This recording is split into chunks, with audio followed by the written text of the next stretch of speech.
Hello and welcome to ATM World News. I'm Leah, and it's great to be with you, the viewers all around the world. Today, we have with us Mr. Dale Thompson. He is currently the singer of several projects, but him and his brother are most noted for the group Bride. Dale is now currently with Boon Dogs. It has a bluesy undertone and he's got quite popularity with that. And he did a lot of touring in his day. He's got a big fan base. He also toured with other people like Petra and Striper. With all that, I'd like to say good morning, Dale. Good morning. How are you today? Oh, well, I'm trying to hang in there. Yeah, Except we for, all are. yeah, like we all are. We're all trying to hang in there. And I was talking with Dale that I thought it was pretty neat that, he lives in Kentucky, that he's a colonel, a Kentucky colonel. So Yeah. congrats.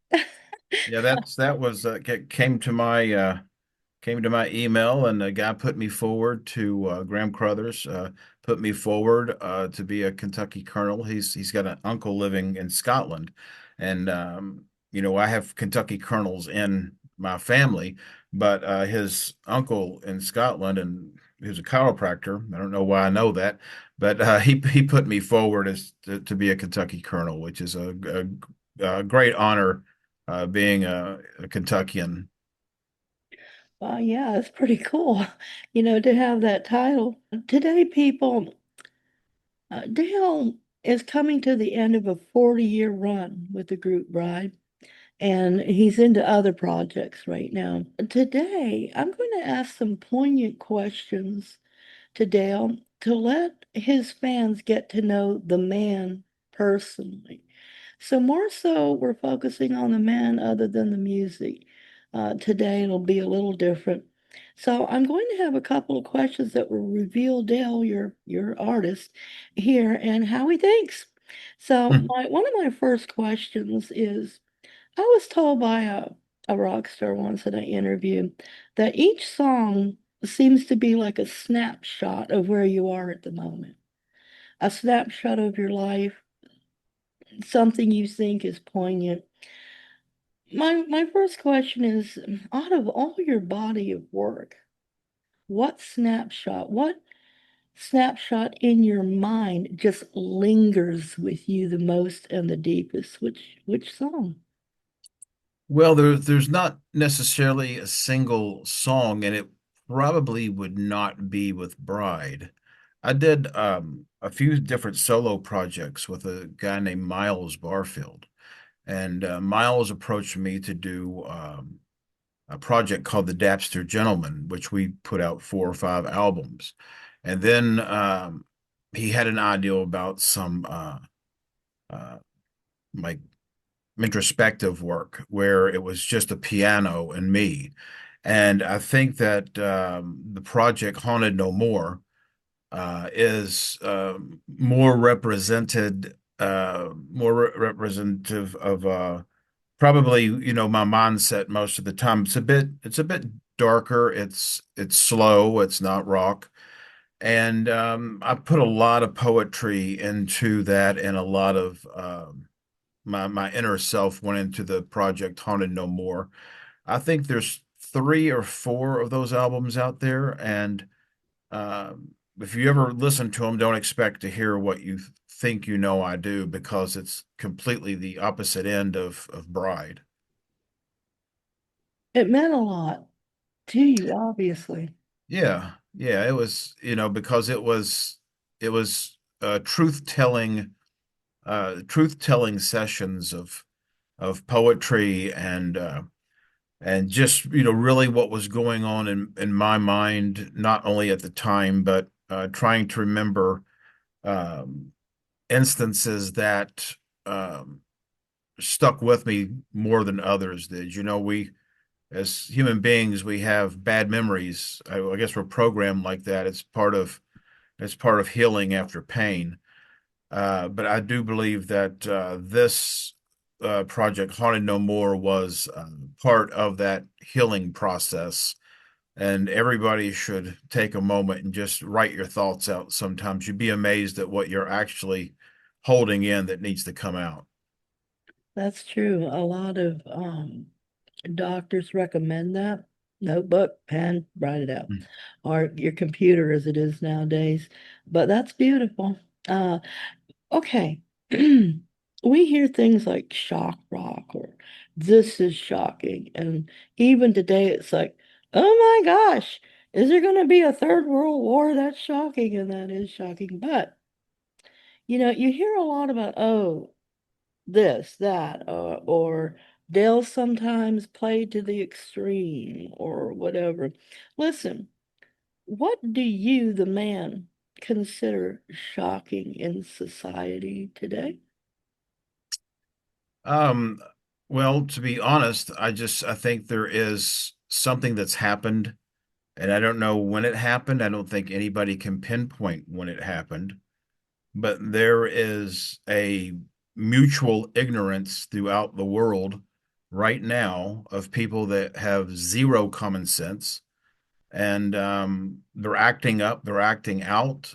Um, they're basically what years ago would have been considered insanity, and that's why they built these massive complexes to house these type of people. But now they're they're out there trying to tell what I consider normal people, and those people would say what's normal. Well, normal is not acting up in public.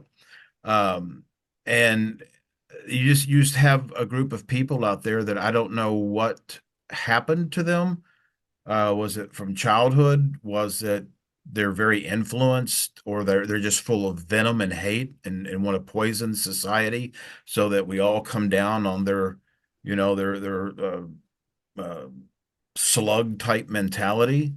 But there is something going on in the world, and to me, that's most shocking. I mean, we saw it in the 60s, but not to the extent that we have today, where a society is so angry and so violent, and it is out of control. And I think the best way to combat that is to preach Jesus and him crucified and Jesus resurrected from the dead.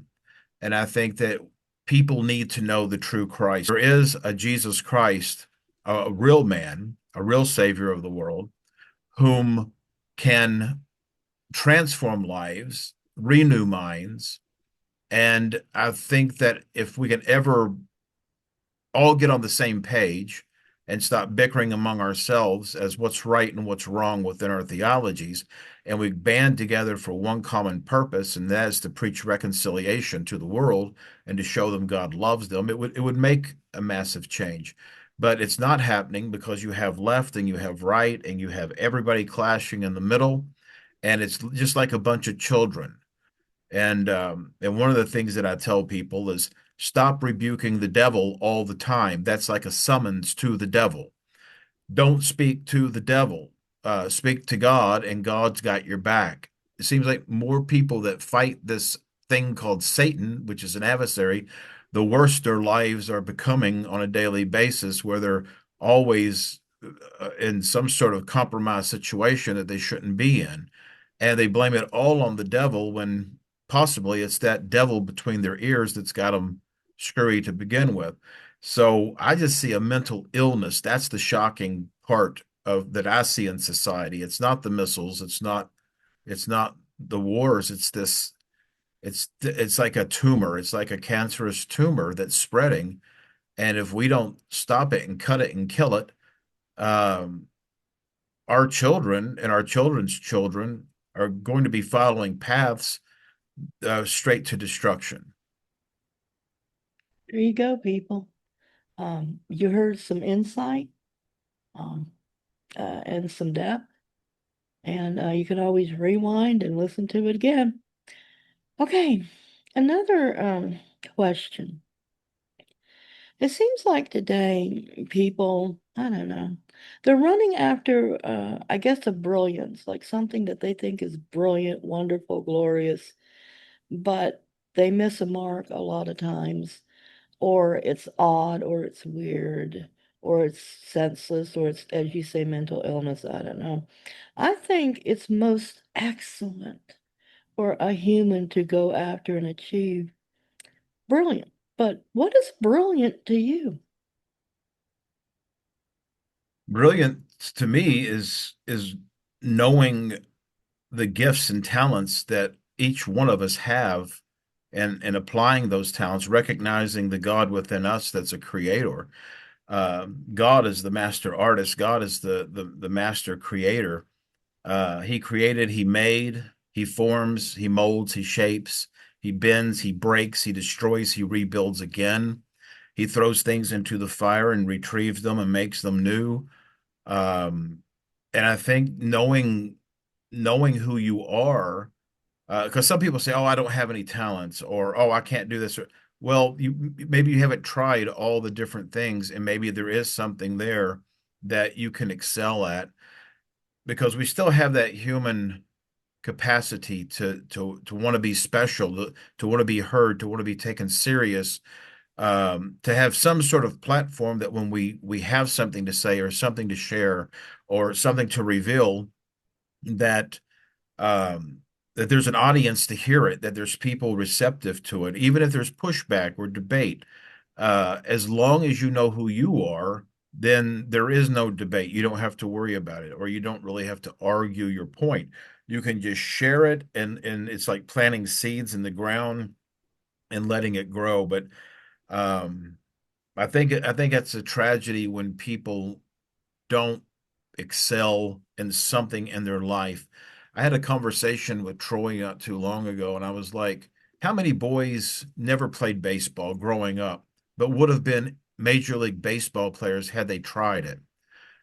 Maybe they weren't encouraged to do so. Maybe there wasn't an opportunity, but there's so many things that people can do in life as we push toward our last day when we step through the veil.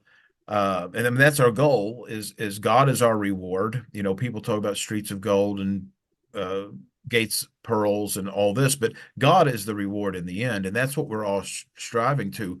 But on the way, we should make a difference in people's lives by the talents that God has given to us and the gifts He's bestowed upon us. Um, and you don't know until you try. And most people that are great successes in life have failed over and over and over again, but they had the wherewithal to pick themselves up and try again and again and again till it was successful.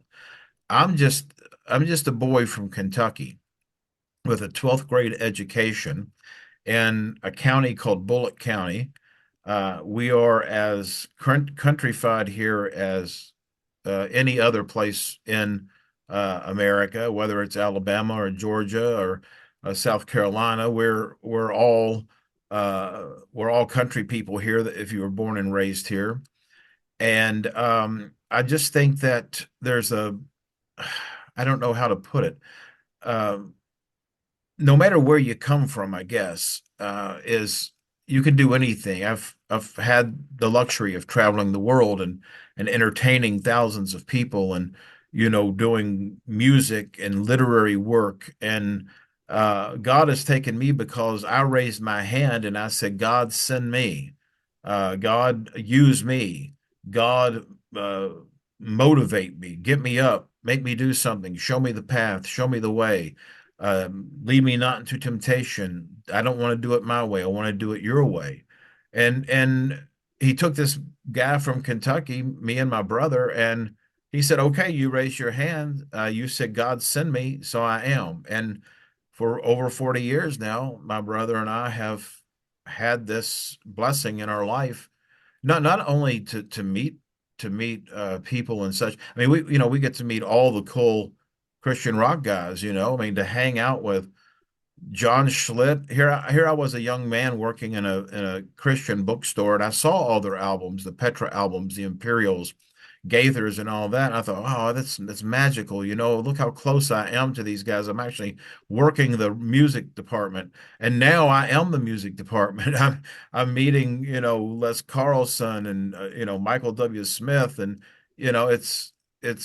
I mean, God can do anything with anybody. You just have to get yourself out of the way and say, God, here I am. Wow. For real. It's all about putting forth some effort. Hmm. It's about focusing, saying, well, you've been given a talent. How are you going to multiply it? What are you going to do with it? And by not giving up, Satan's always going to send you people to badmouth you, put you down, say, that's awful when it's actually great and brilliant, because they just want to down people. You can't let people like that get to you. It's like Dale said, you do it again. You do it again until you've got your niche and you're using your talent. And that is a beautiful thing. And I've got to tell you, that's very satisfying. The feelings and the endorphins, honestly, that you get from using your talent that you know is uniquely yours and using it for humanity, for the betterment of humanity. I mean, gosh, does it get any better than Hmm. that? Um, a lot of famous people I've interviewed, and I know it's a cliche. Now, this one is not unique. This one is a cliche one, but the answers that I've received have been pretty diverse. I kind of like B.B. King's. Okay, back in the day, I interviewed B.B. King, and he was inclined to Christianity at the time, and he was a nice man. And so I said to him, "Baby, what do you want to be remembered by?" And he said, "I really want to be remembered as a man who loved people and wanted to be loved." And I thought that was unique, humble, the epitome of it. That was pretty cool. So I'm going to ask you, Dale, what do you want to be remembered by? I don't want to be remembered at all. Um, I would think that would be my answer. I want Yeah. I want the work to be I want Yeah. Jesus to be amplified, and people might say, there was a song that really touched me one time. The Spirit touched me, but I can't remember who it was, but they know the Spirit touched them. Uh, or I heard a song and it motivated me to uh, to go to an altar and pray. But I don't remember the artist, but I know the man I met at the altar. His name was Jesus. And I think that's the most important thing because if you really look at it, not too many years after you're gone, uh, people forget about you. And I know a weird uh, it's a weird a comparison, but as a comparison, take Hulk Hogan for instance. It's the first thing that comes to my mind. Uh, Hulk Hogan is still being grieved by his family, I'm sure. But at one time, he had hundreds of thousands, millions of followers, and people that filled stadiums to see him perform his craft and his art and the gift that he had of just being charismatic and putting on a good show. Uh, but most people don't wake up and think about Hulk Hogan anymore, whereas they were thinking about him because he was wrestling that night. They couldn't get him off their mind because he's going to be there. We're excited, but now he's gone. As all of our heroes leave us, nobody's immune to it. You could be Steve Jobs and be worth $1 billion, and all the money in the world will not stop what's coming for all of us. And I can't fathom people that don't think about death. I embrace this thing called death because I'm not afraid of it. I'm not in denial of it. I know it's coming. It's coming for my parents. It's coming for me. It's coming for my children. And once you're gone, you're forgotten after not very long. So you have to leave a legacy, a message. The message that you have will last longer than your name. Uh, if you had any sort of decent message at all. I mean, we can keep watching old classic movies, watch Frank Sinatra or whatever on the movies, but he's gone, and people they don't think about Frank Sinatra either unless they sit down that night to watch a Frank Sinatra movie, and once the movie's over, Frank's gone. He's gone again. But the message, that's the key, having a message. And my message has always been Jesus. I mean, I would not I would not want to go through this life being able to do anything I wanted to do without consequence if it did not make me closer to the Lord. I feel like that in this life, there's no greater friend you have than Christ, and that alone is enough to satisfy me and quench any of the fleshly or carnal desires that the old Adam would want to continue to bring up and try and tempt us with. I've always said you got to cut Adam off your back and stop carrying him around, and and then you just jump up on top of Jesus because he said, he can carry us, and I don't know. I think that if we don't decrease ourselves, then he can't increase in the lives of other people around us. So, I mean, I would soon as just people just forget who I am. But if I've said something that that is lasting, just remember that, use that. I agree. I would totally want people to remember the message. Those of us who bear the light and want to give it to others, we're always in warfare, and we've suffered at some point in time to bring the message. And we've lived the message. We give it.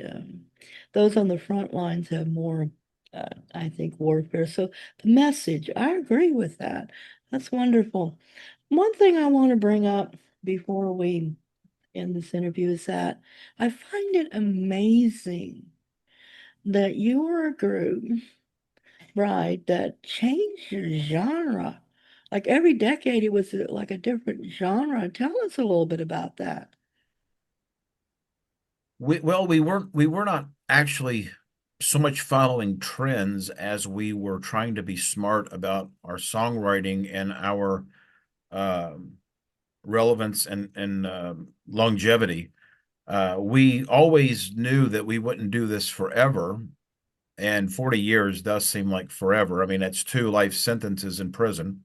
So, so we have did this for a very long time. But when we first started, we were a heavier band. The public saw us as a heavier band than what we started as. We started as one thing, and when we got the record deal, we changed in the studio. I mean, on a flip of a coin, and we become this heavy metal machine. Um, then members were replaced. And when you replace members, we weren't looking for people to do exactly what they did before, even though they did great work. And then when we got a couple of other guys in the band, we molded and shaped the band around a lot of what their talents were and their abilities were. So that naturally changed the course of the band. Uh, Troy and I always wanted to stay progressive, do things that we like.